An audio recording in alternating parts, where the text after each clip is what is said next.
Teresa! Wait, come back! Ethan! Surely you're not going after her? Damn right I am. And how dare you embarrass the woman I love? You may love her, but I'm not certain that she loves you now that she knows you're not a Crane.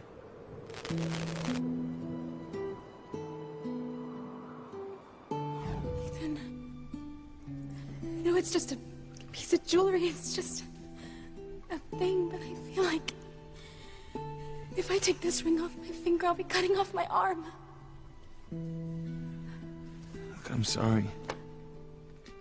I want to tell you to keep it, but I can't. I don't have the money to pay for it. I'm sorry.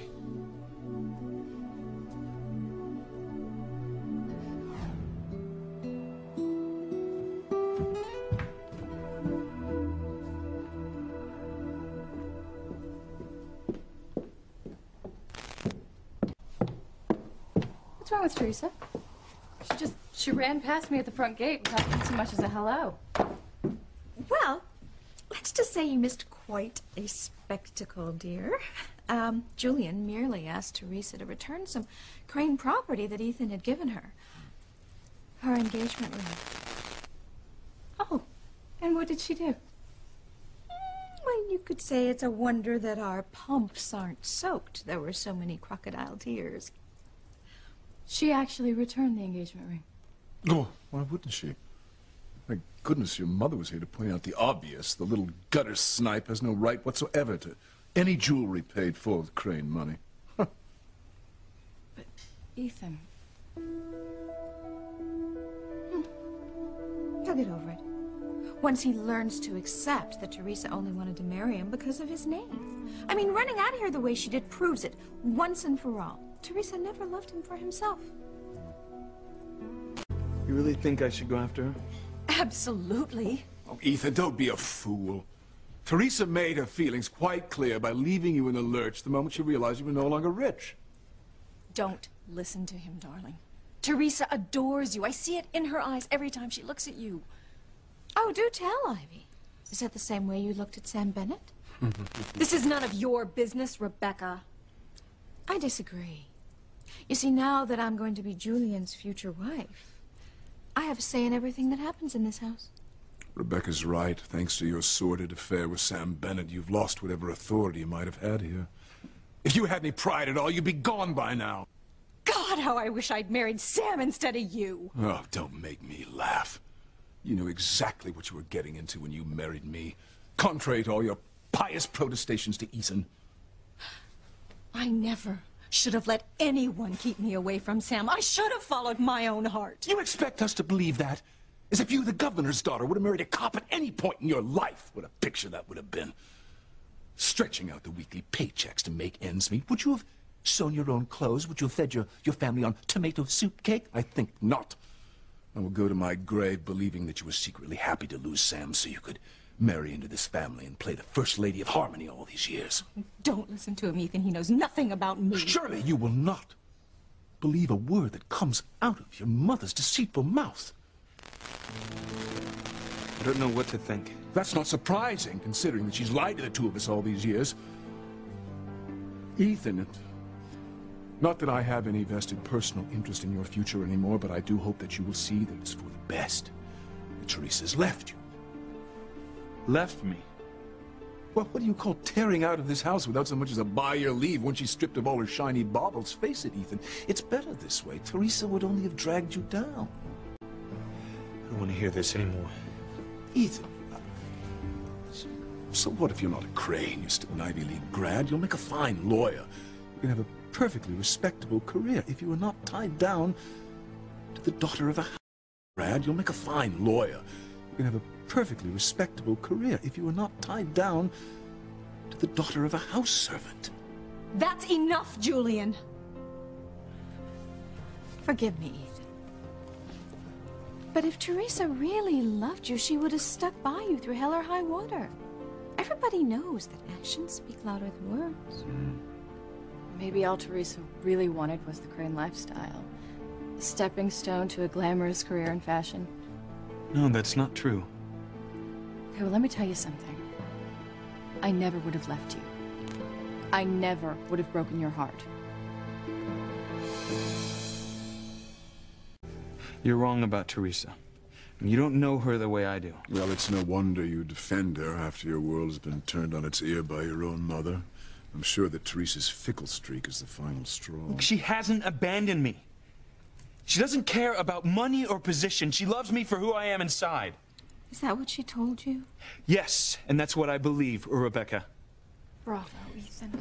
As I said, after the ordeal you've been through at the hands of someone you trusted, I can understand you're not accepting Teresa's betrayal. Just not another word, all right? May I say something? What? You may not want to remember this, but Teresa has lied to you about her feelings for you in the past. Really? Name one time. For months. Teresa said she only cared about you as a friend until she was finally cornered with the truth. If she can lie to you about something like that, how can you believe a word that comes out of her mouth? Because the only thing I have left are my instincts.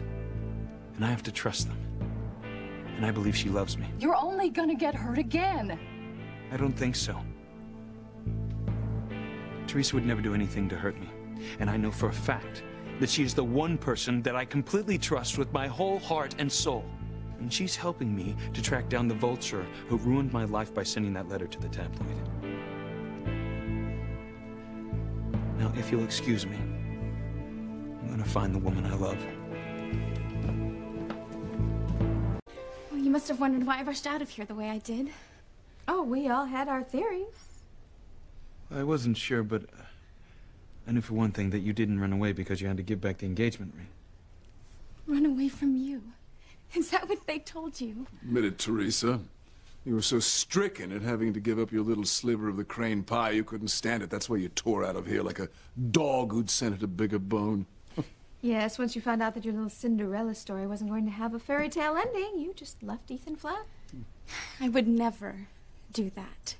I don't care about the Crane jewels or the Crane money or any of it. If anyone here believes that, I have a bridge to sell them. Excuse me, Mr. Crane. You do not know anything about anything. I have something much, much more precious than any jewelry the Crane money can buy. I have Ethan's love. Besides, someday Ethan is gonna buy me another ring. One I will love even more because he earned it with his own money. He doesn't need the Crane name behind him to go as far as he wants. We are gonna make every dream we ever had together come true. Oh, please, we all saw you dash out of here the moment you realized Ethan was virtually penniless. Well, it's true, I did. See? She admits it. The second I realized that Ethan didn't have any money of his own, I knew what I had to do. Teresa, I don't understand.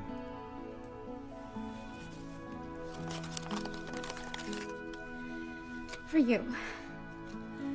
What is it? Let me guess. It's a bill for the ring she had to give back. No. It's for Ethan's future.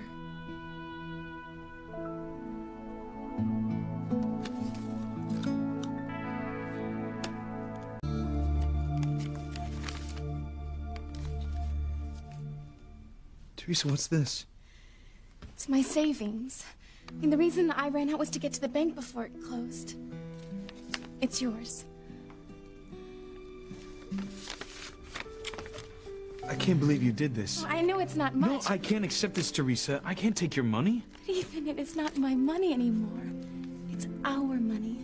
Money to help you start over in your new life, the one that we're gonna have together. Now, I know it's probably not enough to do much, but it was the only way I could think to show you that I will be with you, Ethan, every step of the way. No matter what's happened, we will get through this together.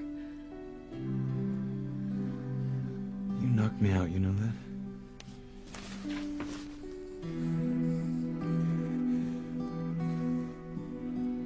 I'm going to be sick. I still want to give you the things you deserve. The things I want to give you. Like an engagement ring. I don't care. No, but I do. Look, I promise I'll make this up to you. Ethan, Ethan, I can wait forever, as long as I'm with you. I'm happy to hear that, Teresa, because you're never going to see this ring again. Oh, just ignore him, Teresa. I, for one, am grateful that my son has someone like you in his life. So what if he never heads up Crane Industries? At least he'll be with someone who adores him for all of the right reasons. Oh, how I wish I'd made that choice for myself. I know the two of you are going to be so happy. So do I. And the sooner we get out of here, the sooner we can start. I will never consent to a divorce. I will fight it every step of the way. I will tie you up in the courts for years. No matter how many judges you manage to buy, I will make you bleed before I let you throw me out like yesterday's newspaper. Not after all the years of misery I've endured being married to you. Are you out of your mind? After what you've done to me and my family, it'll be an open and shut case. Oh, far from it, Julian.